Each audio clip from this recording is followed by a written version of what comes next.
오늘 다윗 시리즈 39번째 말씀 나누도록 하겠습니다. 오늘 저는 사무엘하 21장 1절에서 14절을 본문으로 설교를 하려고 하는데, 성경의 내용으로만 따지면 사무엘하 20장까지가 시간순의 역사 끝이 나고요, 열왕기하 1장이 바로 그 다음 내용을 이어받게 됩니다. 그런데 사무엘서 기록자는 특별한 목적과 의도를 가지고 사무엘하 21, 2, 3, 4장을 마치 한편의 부록처럼 이 성경에 기록해 두었습니다. 과연 무엇을 목적으로 이런 내용을 기록을 했는지 우리가 말씀 가운데 한번 살펴보기를 원합니다. 오늘 본문이 기록하고 있는 내용은 시간적으로 볼 때는 밧세바와 우리야 사건 훨씬 이전, 압살롬과 암논의 사건이 훨씬 있기 이전에 다윗의 왕권 초기에 있었던 일로 여겨집니다.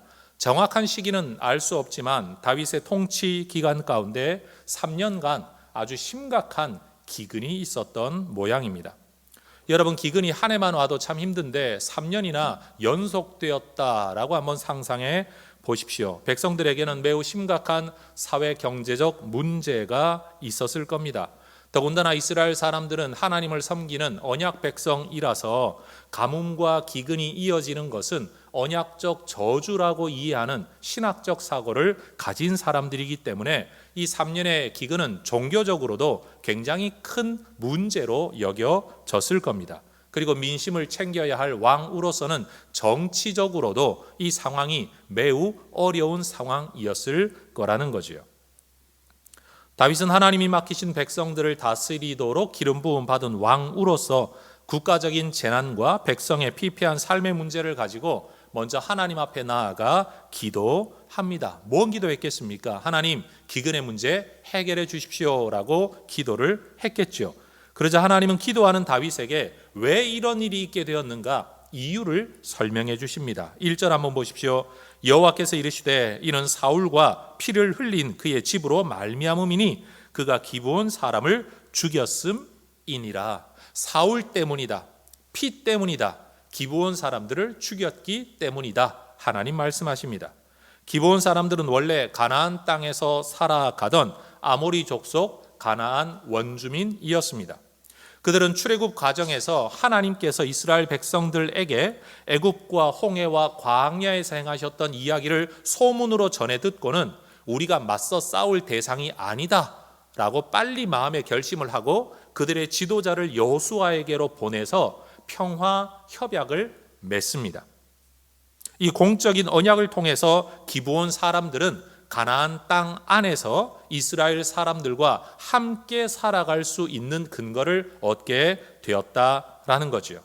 그 이후로 여호수아 시대가 지나고 사사 시대가 지나 사울이 왕으로 통치하는 시대가 되었을 때에 사울은 400년 넘게 이스라엘 백성들과 함께 가나안 땅에서 살아온 이 기브온 족속에 대하여 갑자기 이스라엘 땅에서 축출 또는 전멸시키겠다라고 그들의 상당한 사람들을 죽였던 모양입니다. 도대체 언제 사울이 기브온 족속에게 이런 일을 행했는지 성경은 그 사건 자체를 기록하고 있지 않습니다. 아마도 사울은 또 다른 성경 말씀, 예를 들어 모세와 여호수아에게 전해주셨던 하나님의 말씀, 가나안 족속을 다 진멸해라 라는 이 성경 말씀에 근거해 나름대로는 민족적, 종교적, 정치적, 실리적 명분을 앞세워서 이스라엘과 유다 족속을 위한 열심을 내어 이 일을 행했을 겁니다. 그런데 문제는 그 사울의 열심이 하나님 앞에서 맺었던 이스라엘과 기브온 족속의 언약을 무시하는 일이 되었다라는 겁니다. 여러분, 기브온 족속과 여호수아의 언약은 한 사람과 한 사람이 맺은 개인의 언약이지만 민족의 대표끼리 맺었다는 점에서 이것은 공동체의 언약이고 이 언약이 후손들에게도 영향을 미칠 것이다라는 점에서는 역사적인 언약이고 하나님의 이름으로 약속했다는 점에서는 신적 언약이었습니다. 그러므로 사울이 이스라엘의 대표로서 이 언약을 무시하고 파기한 것은 사울 개인의 문제만이 아니라 이스라엘 공동체에게 잘못이 있는 것이고, 그리고 이 언약의 한 주체였던 하나님께서 문제를 삼을 수밖에 없는 일이 되었다라는 겁니다. 여러분, 내가 출생하기도 이전에 누군가가 맺은 언약, 내가 직접 사인한 게 아닌데 다른 사람이 사인한 그 언약이라도 역사 안에서 내가 그 공동체의 일원으로 살아가고 있는 동안에는 그 언약의 효력이 내게도 유효하다라는 이 성경의 이야기는 아담의 죄가 왜 오늘 내게 영향을 미치느냐를 질문하는 사람들에게 하나의 설명의 근거가 됩니다. 그런데 궁금한 점이 하나 있습니다. 왜 잘못한 언약 당사자인 사울 당시에는 아무런 일이 없다가 다윗 시대에 이런 기근이 있었던 것일까요? 우리는 추측해 볼 수 있습니다. 하나님께서 사울의 잘못에 대하여 그 시대에도 어떤 언약적 저주를 베푸셨는데도 불구하고 사울은 하나님에게 관심이 아예 없었던 사람이기 때문에 저주를 저주인 줄도 모르고 살았을 가능성도 있겠죠. 지금 하나님 없이 살아가는 세상 사람들이 인생은 원래 그런 거야 하고 살아가는 것처럼 말입니다. 우리가 그 모든 이유를 다 설명할 길은 없지만 성경을 연구하는 학자들은 이것마저도 언약의 문제로 해석할 수밖에 없다고 이야기합니다. 다시 말해 다윗은 사울의 직분과 사명과 책임을 계승하고 해결해야 될 이스라엘의 왕이었다는 겁니다. 사울의 인격과 다윗의 인격은 완전히 다른 존재이지만 사울도 이스라엘의 왕으로서 대표자로서 역할하도록 부름을 받았기 때문에 다윗도 그 직분을 계승한 사람으로서는 사울 시대에 있었던 일을 풀어내야 될 숙제가 다윗에게는 있었다라는 겁니다. 여러분, 이런 점에서 우리가 기억해야 할 것은 한 교회의 대표, 한 가정의 가장, 기업의 책임자, 나라의 지도자, 공동체의 책임자들이 잘못한 범죄들에 대하여서도 그 자리를 계승한 사람들이 그 책임도 이어받게 된다라는 것을 우리는 기억해야 됩니다. 그래서 저는 해성교회 담임 목사직을 계승한 사람이기 때문에 이전의 목사님들께서 행하셨던 기도, 뿌렸던 기도, 행하셨던 사역, 심지어 실수가 있었다고 할지라도 그 모든 일의 책임과 열매를 제가 계승할 수밖에 없는 사람이다라는 겁니다. 우리 장로님들도 꼭 기억하셔야 됩니다. 내 시대의 내 사명이 아니라 이 교회를 향한 하나님의 뜻에 대하여 지도자적 책임이 있고 이전 세대 장로님들이 지도자로 행해왔던 일에 대한 책임까지도 실수까지도 사명까지도 물려받아야 하는 것이 이 시대의 장로님들이라는 걸 알아야 하고 앞으로 세워질 지도자들도 내가 하고 싶은 일을 하기 위해 지도자가 되는 게 아니라 하나님이 이 공동체에게 주신 사명을 이전 세대가 행했던 일을 계승하기 위하여 하나님이 그 자리로 부르시는 것이라는 걸 절대 잊어서는 안 된다라는 겁니다. 어쨌든 분명한 것은 다윗은 사울이 남겨두었던 이 문제를 자기 문제로 짊어지고 해결함으로써 그의 아들 솔로몬에게는 이 문제를 넘겨주지 않았다라는 겁니다. 다윗이 풀지 못한 숙제를 사울이 풀지 못한 숙제를 다윗이 풀었기 때문에 솔로몬은 그 문제를 풀어야 할 책임이 없었다라는 겁니다. 내가 하나님과의 언약 안에서 거룩하게 살고 내게 주어진 내 시대의 사명에 충성을 다하면 우리 자손들에게 숙제를 남겨주지 않을 수 있습니다. 그러니 여러분, 내가 믿음으로 살아간다라는 것은 우리 후손들에게는 또 다른 유산이 될 수 있다. 좋은 유산이 될 수 있다. 내가 만약 믿음으로 살지 않고 충성하지 않고 살아가면 나는 또 다른 사명과 짐을 후손들에게 물려줄 수 있다는 사실을 꼭 기억해야 합니다. 그러니 내가 신앙생활 잘하는 게 우리 자손들에게는 복이 될 수 있다라는 깨달음이 우리에게 필요하다는 거지요. 다윗이 비록 이스라엘 전체를 통치하고 그 통치의 대상에 기브온 족속들이 포함되어 있기는 했지만 통치자로서는 그가 모든 나라를 다스리는 대표였지만 기브온 족속과의 문제에 대해서는 그는 모두를 대표하는 사람이 아니라 이스라엘을 대표하는 한 사람일 뿐이었습니다. 그래서 그는 이스라엘의 대표자로서 기브온의 문제를 해결하기 위하여 기브온 족속의 대표와 마주 앉아 이 문제를 풀어나갈 수밖에 없었습니다. 다윗은 자신이 일종의 가해자 편의 선 대표자였기 때문에 기브온 사람들이 가진 억울함을 푸는 방법을 자기가 결정할 수 없었습니다. 다시 말하겠습니다. 피해를 입은 피해자는 기브온 사람들이기 때문에 가해자의 대표격인 다윗이 이 문제의 해결책을 결정할 수 없었습니다. 3절에서 다윗, 성경은 그렇게 이야기합니다. 다윗이 그들에게 묻되 내가 너희를 위하여 어떻게 하랴? 내가 어떻게 속죄하여야 너희가 여호와의 기업을 위하여 복을 빌겠느냐? 4절, 왕이 이르되 너희가 말하는 대로 시행하리라. 여러분, 화해, 특별히 용서를 통한 화해는 피해자가 화해를 결정하는 것이지 가해자가 화해를 결정할 수 없습니다.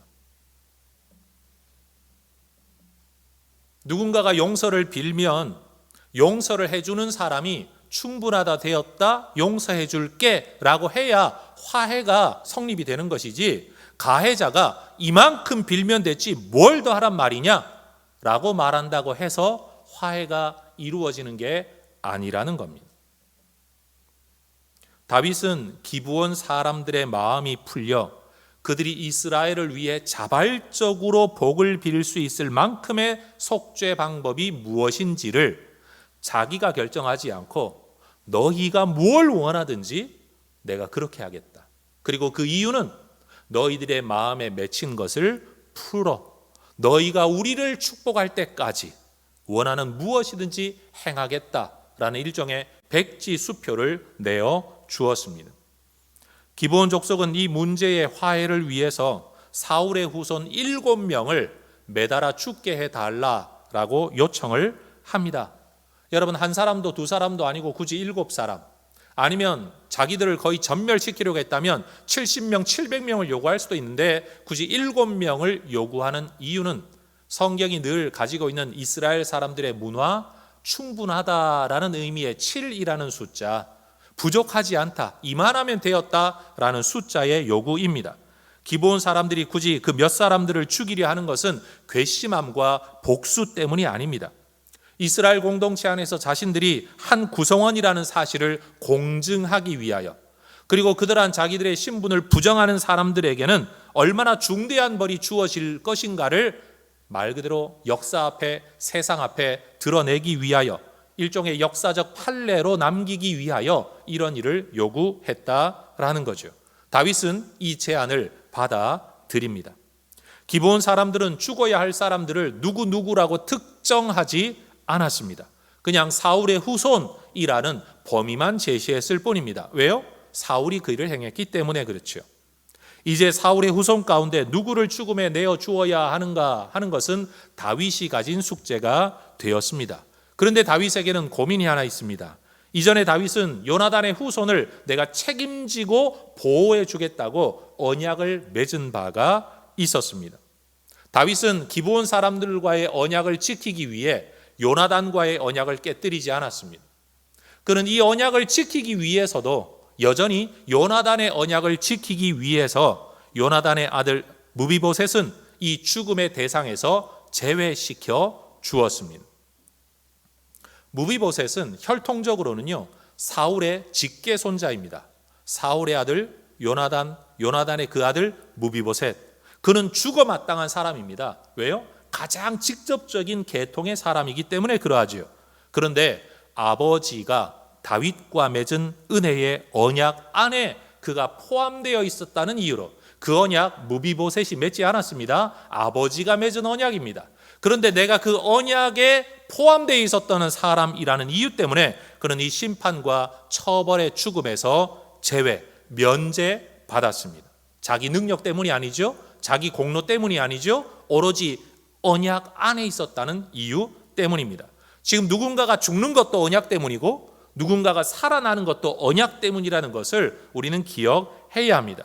그래서 다윗은 무비보셋을 제외시키고 사울의 첩이었던 리스바라는 여인의 두 아들 성경에는 알모니와 무비보셋이라고 하는데 이 무비보셋은 동명이인입니다. 요나단의 아들이 아닌 리스바의 아들 알모니와 무비보셋을 내어주고 사울의 맏딸이었던 메랍의 5 아들을 죽는데 내어줍니다. 이 두 여인에게는 자기 아들들을 죽음에 내어주는 것은 마른 하늘의 날벼락 같은 일이었을 겁니다. 여인과 그 자식들 모두가 억울했을 겁니다. 그러나 그들의 죽음마저도 결국은 사울과 연결되어 있었다. 사울과의 언약 안에 있었던 존재라는 이유 때문에 이런 일이 그들에게 찾아온 겁니다. 이들의 죽음은 자원하는 죽음이 아니었습니다. 그러나 그들의 죽음은 이스라엘을 위한 속죄의 죽음이었습니다. 동시에 지금 갑자기 메랍이라는 여인이 등장을 하죠. 여러분, 이 메랍이 어떤 사람입니까? 사울의 장녀였습니다. 이전에 사울은 다윗에게 맏딸을 주겠다고 약속한 적이 있었습니다. 그런데 사울은 그 약속을 일방적으로 어겼습니다. 약속을 어기면 모든 게 끝나냐? 그렇지 않습니다. 그때 어긴 그 약속, 그 대가로 결국 메랍은 지금 자기 아들을 내어놓는 상황이 연출되고 있는 겁니다. 다윗이 의도했냐? 저는 그렇게 생각지는 않습니다. 누가 짠 거냐? 그렇지는 않습니다. 하나님의 섭리 안에서 언약을 어긴 자에게는 반드시 이런 일이 일어난다는 것을 성경은 우리에게 보여주고 있다라는 겁니다. 이 일을 통해서 온 이스라엘은 기브온 사람들이 비록 혈통적으로는 이방인이었지만 엄연한 이스라엘의 구성원이자 언약의 당사자라는 사실을 확인하게 되었습니다. 하나님께서 기브온 족속을 이스라엘 공동체의 일원으로 받아주신 것은 하나님의 백성 되는 것은 혈통 때문이 아니다. 언약 때문이다. 약속 때문이라는 사실을 우리에게 다시 한번 확인해 주고 있죠. 여러분, 신약에 넘어와서야 기껏 예수 믿으면 그 믿음으로 구원받는다는 진리가 성경에 나타난 게 아니라 벌써 구약에서부터 혈통이 아니다. 믿음 때문이다. 약속 때문이다. 그 약속도 내 약속이 아니라 조상의 약속이라고 할지라도 그 약속을 내가 이어받으면 나는 구원 백성이 될 수 있다는 가르침은 성경이 처음부터 끝까지 우리에게 말씀하고 있는 내용이라는 사실입니다. 우리가 몇 주 전에 다윗이 압살롬에게 쫓겨갈 때의 이야기를 살펴본 바가 있습니다. 그때 맨발로 울며 도망하는 다윗에게 베냐민 지파였던 시므이라는 사람이 길을 따라가면서 돌멩이를 던지고 흙먼지를 날리며 말을 했죠. 피를 흘린 자여 가거라 가거라. 사울 족속의 모든 피를 여호와께서 너에게 돌리셨다. 이런 말을 했을 때에 우리는 궁금했습니다. 도대체 다윗이 언제 사울과 그의 후손들을 죽인 적이 있었는가? 성경 어디에도 그런 일이 없는데 오늘 본문에 와서야 비로소 왜 시므이가 그런 저주를 하고 사울의 후손들을 죽음에 내어주고 피 흘리게 만들었는가를 바로 이 사건을 통해 우리는 이해할 수 있게 되는 거죠. 사무엘서 기록자가 부록을 기록한 이유가 바로 이런 거라는 겁니다. 그렇게 사울의 후손 7명이 이른 봄에 보리를 베기 시작하는 때에 매달려 죽었습니다. 그런데 리스바라는 여인이 그 자기 아들들이 매달려 죽는 그 초봄부터 초가을까지 약 6개월이나 되는 시간 동안 굵은 배를 바위 위에 펼쳐두고 그 위에서 기거하며 죽은 자기의 2 아들의 시신 곁을 지킵니다. 그것은 시신을 훔쳐가기 위함이 아닙니다. 내 아들 억울하게 죽었다고 시위하기 위함도 아니었습니다.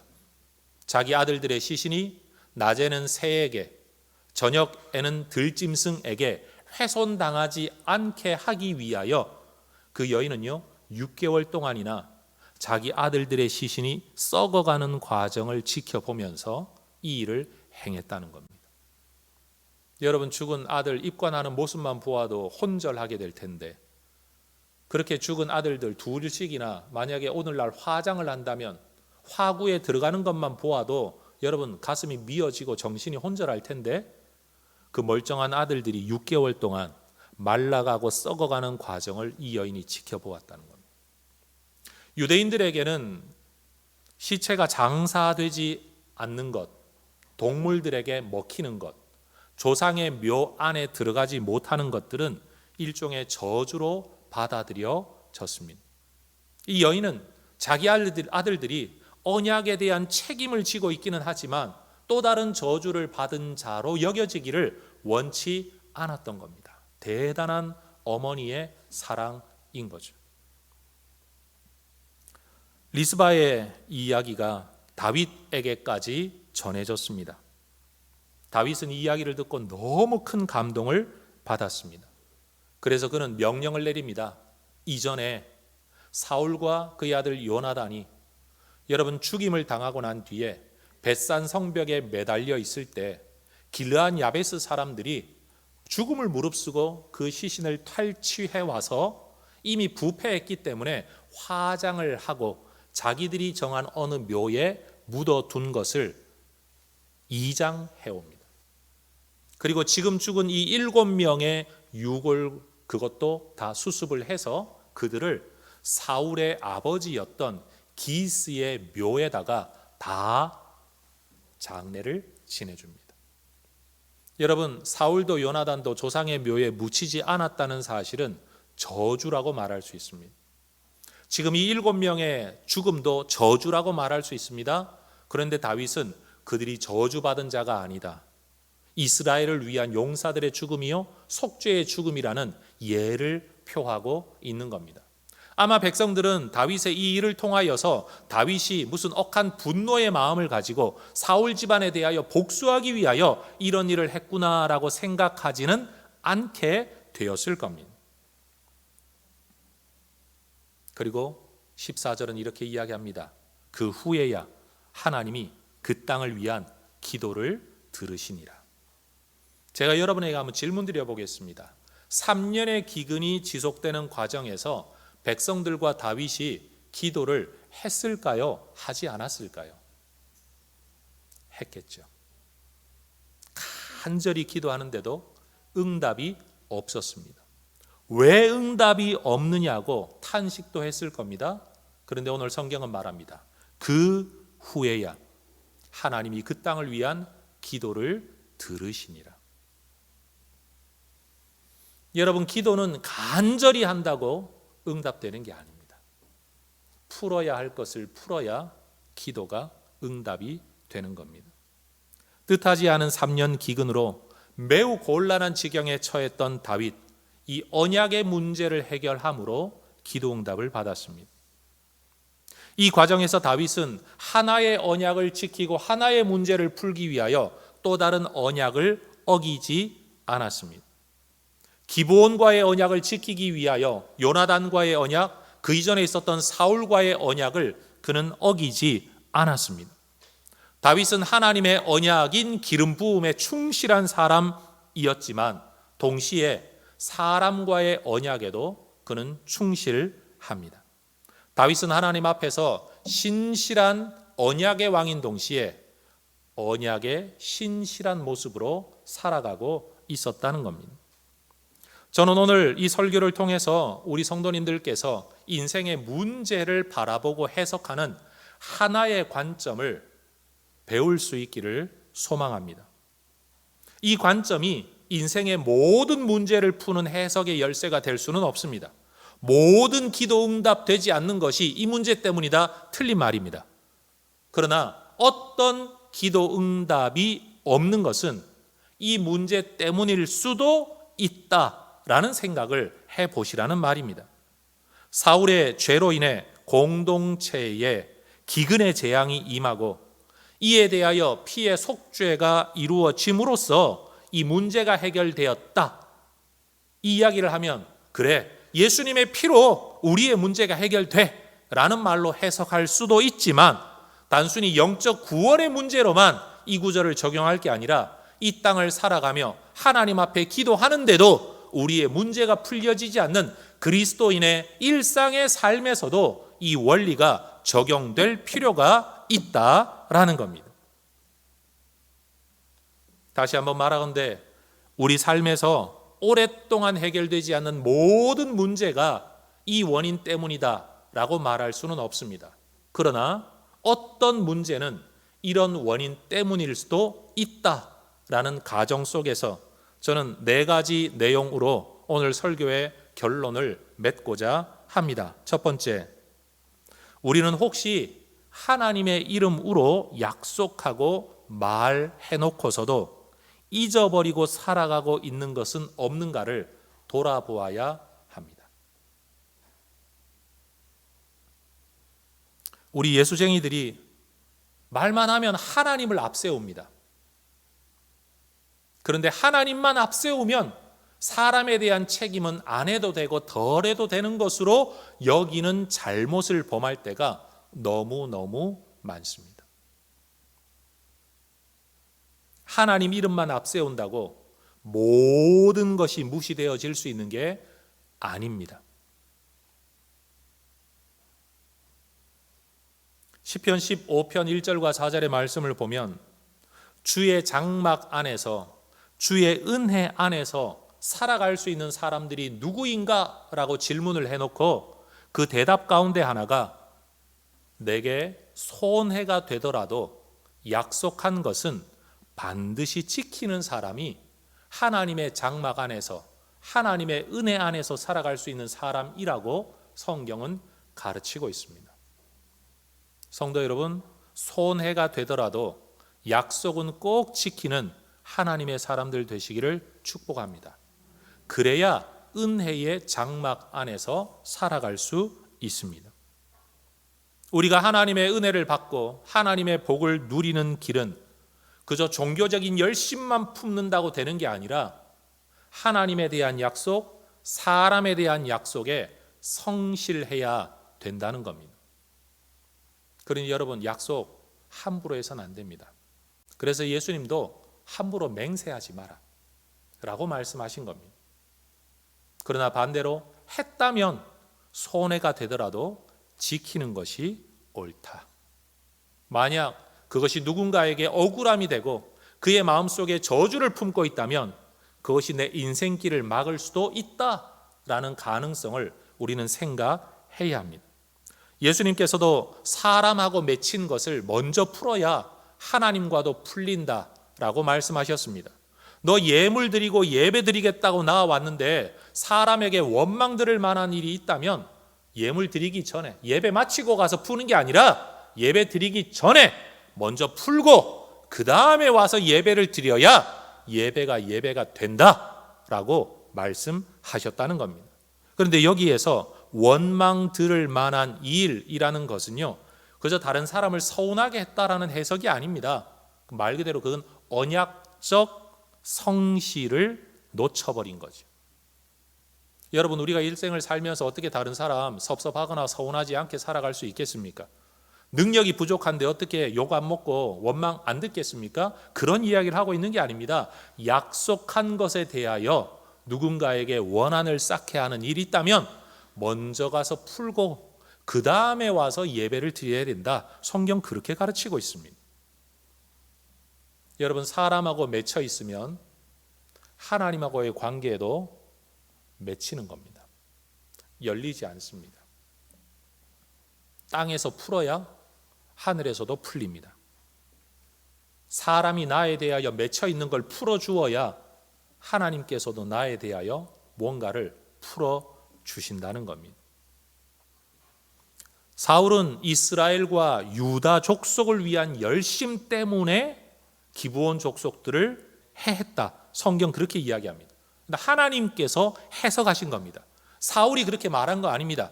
하나님께서 해석하시기를 사울이 자기 나름대로는 이스라엘과 유다 족속을 위한 열심 때문에 그 일을 행했지만 그 일이 하나님 앞에서의 언약에는 배치되는 일이었다 라고 말씀하고 계신 겁니다. 성도 여러분, 우리가 내 나름대로는 하나님을 위하여, 교회를 위하여 라고 말을 앞세운다고 해서 하나님이 그 모든 것들을 이쁘다, 잘한다 말씀하지 않습니다. 하나님을 위하여, 교회를 위하여 행할 때에도 내가 언약을 어기는 바가 없는가를, 하나님의 질서와 하나님의 말씀 안에 있는가를, 교회를 위하여 뭔가를 하려고 할 때도 사람에게 대한 책임을 다하고 있는가를 먼저 살펴보아야 된다라는 겁니다. 여러분 직장에서 직원들의 월급 주지 않고 그 돈을 가지고 하나님 앞에 와서 헌금했다고 해서 하나님이 그 일을 기쁘게 여기시지 않는다는 겁니다. 정당한 대가를 받지 못한 직원들이 마음의 억울함을 가지고 있으면 여러분 하나님께서 그 예배와 예물을 기쁨으로 받지 않으신다는 거예요. 헌금한다는 이유로 여러분 빌린 돈 갚지도 아니하고 더군다나 늦게 갚는다고 약속을 했으면 몰라도 상대방의 마음에 억울함과 원통함을 쌓아가면서 내가 선교한답시고 전도한답시고 헌금한답시고 교회를 섬긴답시고 성도들을 섬긴답시고 어떤 일을 행하는 일이 절대로 옳은 일이 될 수 없다는 사실입니다.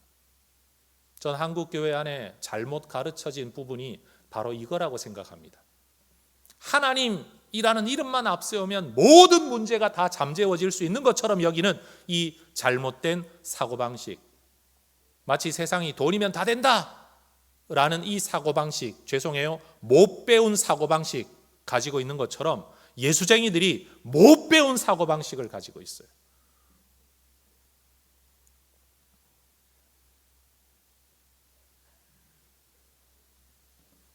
내가 받은 은혜가 교회의 질서나 상대방의 인격이나 하나님의 뜻을 여러분 무시할 수 있는 프리패스 아니라는 사실입니다.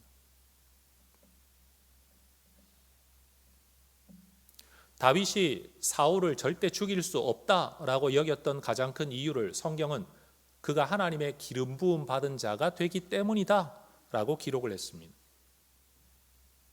그럼 여러분 사울만 기름 부음 받았습니까? 다윗도 기름 부음 받았습니다. 내가 은혜 받았다는 뜻입니다. 내가 은혜 받았고 너는 지는 해고 나는 뜨는 해야. 하나님이 내 편에 계셔. 얼마든지 죽일 수 있었을 겁니다. 그렇게 해석을 했다면. 그러나 다윗은요, 내가 기름 부음 받은 것이 신적 권위를 가지고 있다면 사울이 기름 부음 받은 것도 신적 권위를 가지고 있기 때문에 인간인 내가 그 영역을 넘어설 수 없다.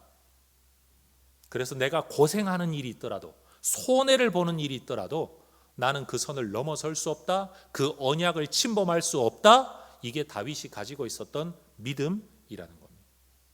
근데 오늘날 우리 교회 안의 성도들을 보면 내가 받은 은혜가 절대 진리예요. 내가 받은 은혜, 내가 받은 사명, 내가 받은 기도 응답이 모든 것에 대한 절대 가치가 되어서 다른 사람이 받은 은혜, 다른 사람이 가지고 있는 어떤 질서, 교회가 가지고 있는 질서, 목회자의 권위, 이 모든 것들을 무시해도 되는 것처럼 여긴다는 거예요. 그래서 여러분 소위 말해서 은혜 받고 은사 받았다는 사람들이 끝이 안 좋은 이유가 뭐냐? 다 그런 이유 때문이에요.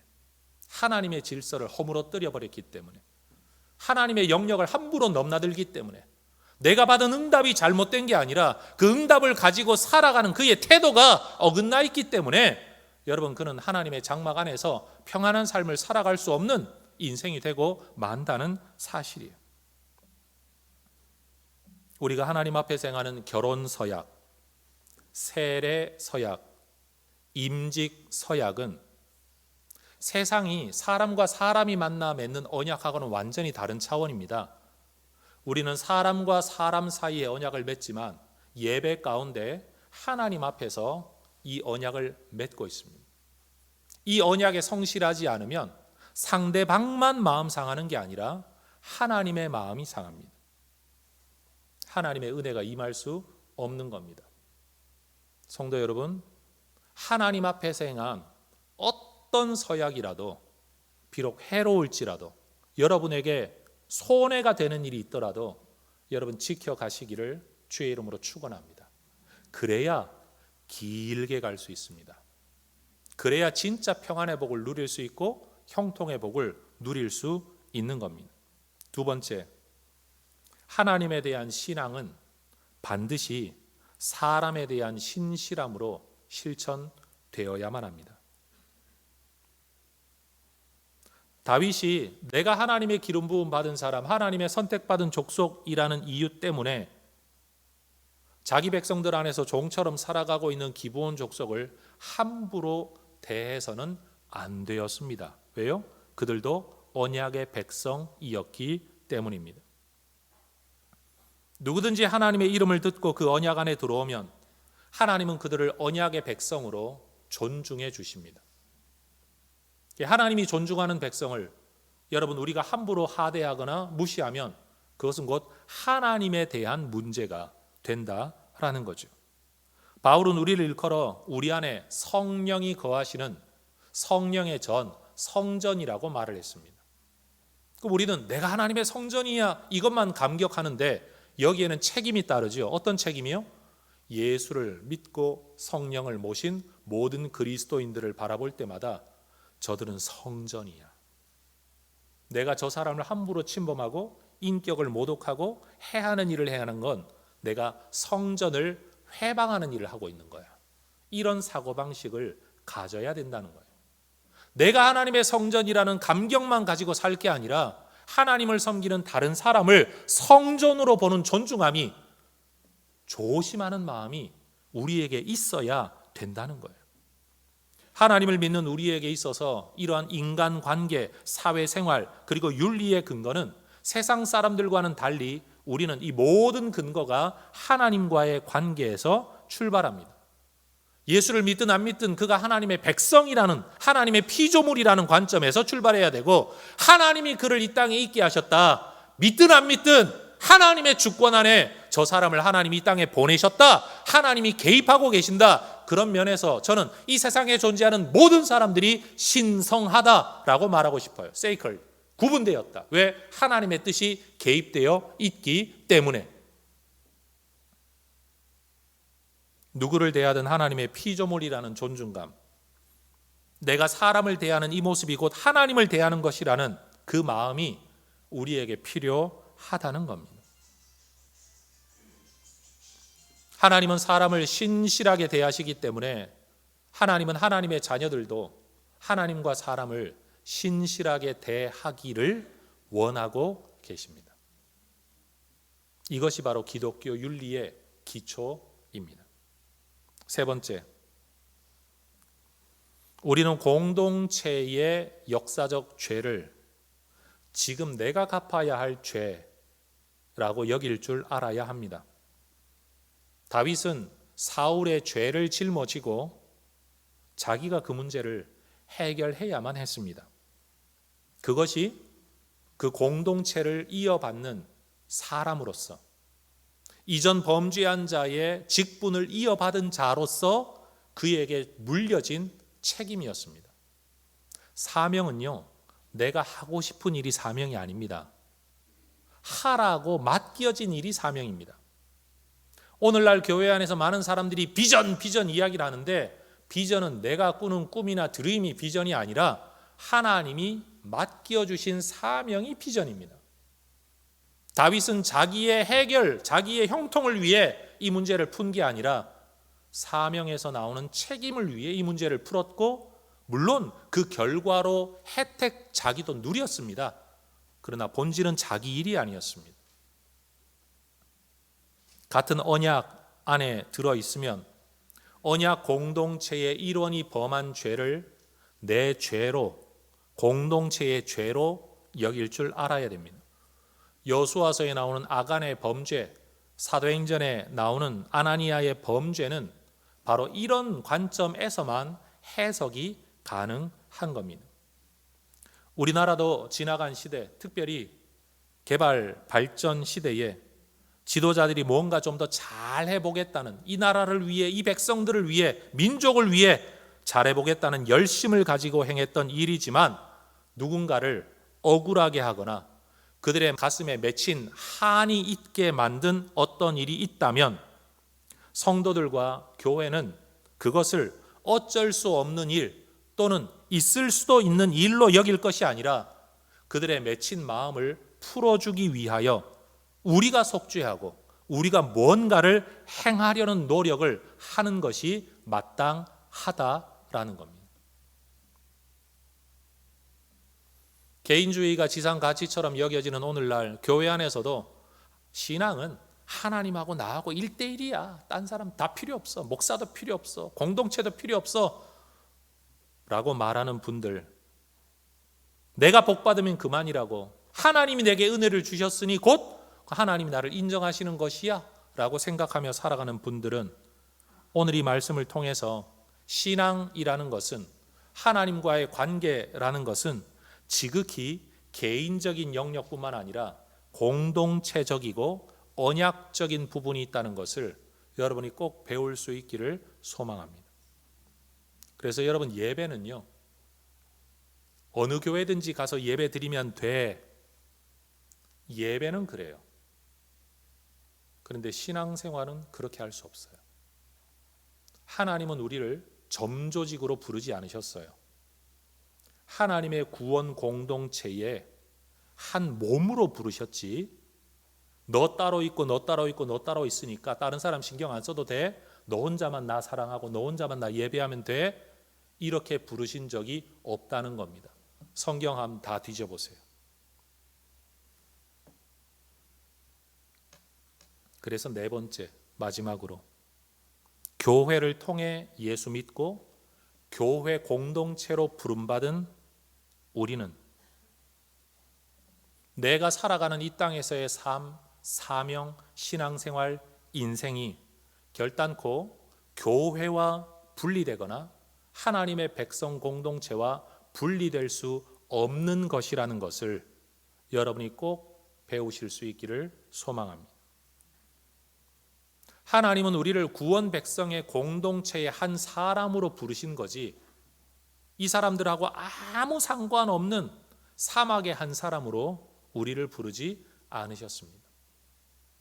그러니 예배를 무슨 구경꾼처럼 참여하고 요즘 흔히 말하는 온라인 예배라는 걸 통해서 내가 편한 대로 누구와 엮이는 게 싫고 관계 맺는 거 싫고 부담 느끼는 거 싫고 오고 가는 거 귀찮고 나 하나님 섬겨, 나 하나님 믿어, 나 하나님 사랑해, 그것으로만 살아가려고 하는 사람은 마치 결혼이라는 것이 이성과의 섹스 아니면 함께 있는 행복만 내가 누리고 싶지, 함께 살아감으로써 져야 할 책임, 상대방의 존재와 부대끼며 살아가는 삶은 나는 싫다라고 말하는 것과 동일하다는 겁니다.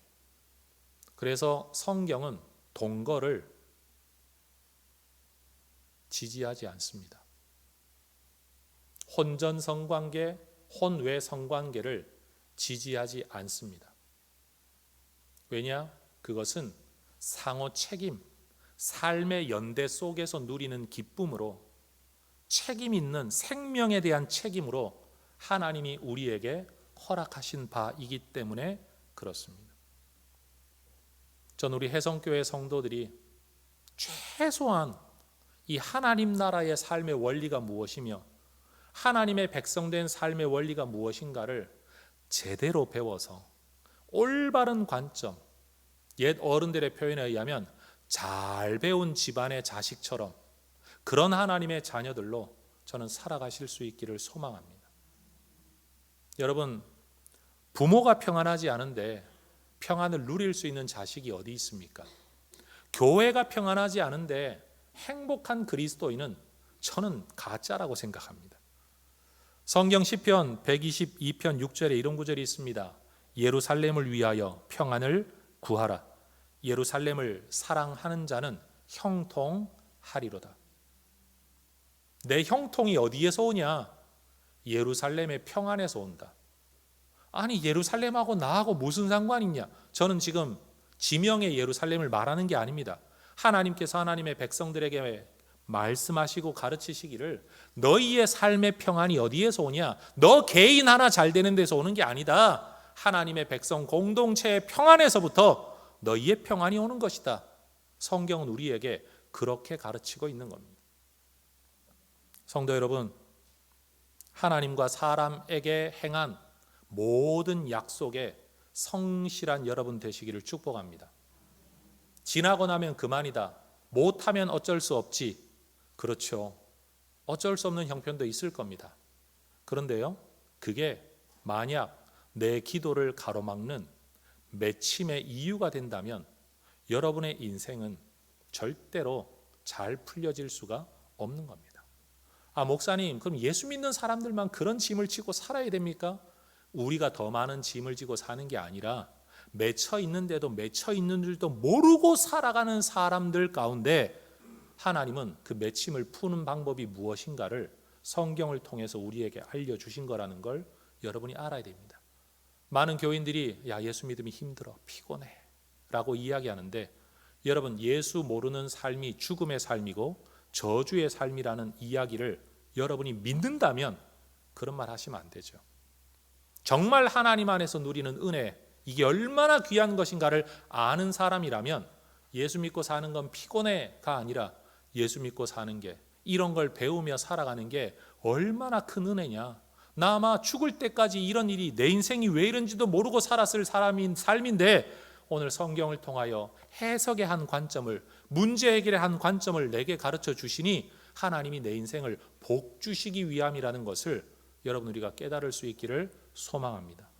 전 우리 혜성교회가 하나님 앞에서 드렸던 기도, 하나님 앞에서 행했던 결단, 심지어 헌신 예배, 전진 대회, 결단식, 그게 무엇이 되었든지 간에 하나님 앞에서 행했던 일들에 대하여 우리가 성실한, 책임 있게 그 문제를 해결해 나가는 그런 공동체가 될 수 있기를 소망합니다. 여러분 임직 서약 하고 나면 끝이죠. 해야 받으니까 하긴 했겠죠. 그런데 여러분 중직자 되고 나서도 인생 안 풀리는 분들 분명히 있습니다. 기억해 보십시오. 무엇 때문인지. 헌금 서약하시면 여러분 하셔야 됩니다. 그리고 하나님 앞에 기도했죠. 지키셔야 됩니다. 그래야 우리의 삶도 풀려갑니다. 그러니 여러분, 저는 혜성교회를 목양하면서 늘 마음속에 어떤 중심을 가지고 있는가 하면, 내가 하고 싶은 이 일을 하는 목회자가 아니라 내가 해야 할 일이 뭐냐, 내가 해야 할 일이 뭐냐, 항상 여기에 초점이 있습니다. 그래서 저는 교회 역사책을 자주 읽습니다. 과연 무슨 꿈을 꾸었고 무슨 기도를 하나님 앞에 했었느냐, 혹시 그것 가운데 풀리지 않은 게 뭐가 있을까, 늘 그 생각을 하면서 저는 살아갑니다. 어쩌면 지금까지 혜성교회가 뭔가 한 곱이 한 곱이 뭔가 열려지는 삶을 살아온 게 있다면, 저는 분명 그렇게 풀어낸 무엇인가를 통한 하나님이 이후에야 기도를 들으시니라 라는 응답이라고 저는 확신합니다. 앞으로도 우리의 교회, 우리의 삶의 길이 열려지기를 원한다면 그저 열심히 헌금해라, 열심히 기도해라, 열심히 봉사해라가 아니라 하나님 앞에서, 사람 앞에서 맺힌 것 뭐 있는가를 차근차근 돌아보고 맺힌 걸 풀어라. 성도 여러분, 얼굴 안 쳐다보고 살아가는 성도들의 삶은 복받을 수 없습니다. 푸십시오. 푸십시오. 용서를 구하십시오. 용서를 해주지 않으면 여러분, 해줄 때까지 용서를 구하는 속죄의 마음으로 살아가야 합니다. 유럽 사람들은 여러분 전 세계 전쟁 앞에서 했었던 자기들의 악행에 대하여 해마다 때마다 속죄하지 않습니까? 일본 사람들 속죄 안 하잖아요. 야 그만하면 됐지 뭘 더 바래 라고 말하지 않습니까? 성경적으로 보면 죄송합니다, 복받을 수 없는 일을 하고 있는 겁니다. 전 우리 대한민국도 베트남에 가서 여러분 뭔가 행했던 일들 가운데 그 사람들에게 뿌려놓은 잘못들이 굉장히 많습니다. 야 베트남 발전 한국 때문인데 뭘 더 바라냐? 아니요. 더 많은 속죄의 일들을 교회와 기업가들과 나라가 저는 해야 된다고 생각합니다. 충분하다 하면서 오히려 우리가 한국을 축복하겠다고 말할 때까지 여러분 저는 이런 일을 해야 된다고 생각합니다. 이 역사의식을 가지고, 언약의식을 가지고 여러분 우리 모두가 살아갈 수 있기를 주의 이름으로 축원합니다. 기도하겠습니다.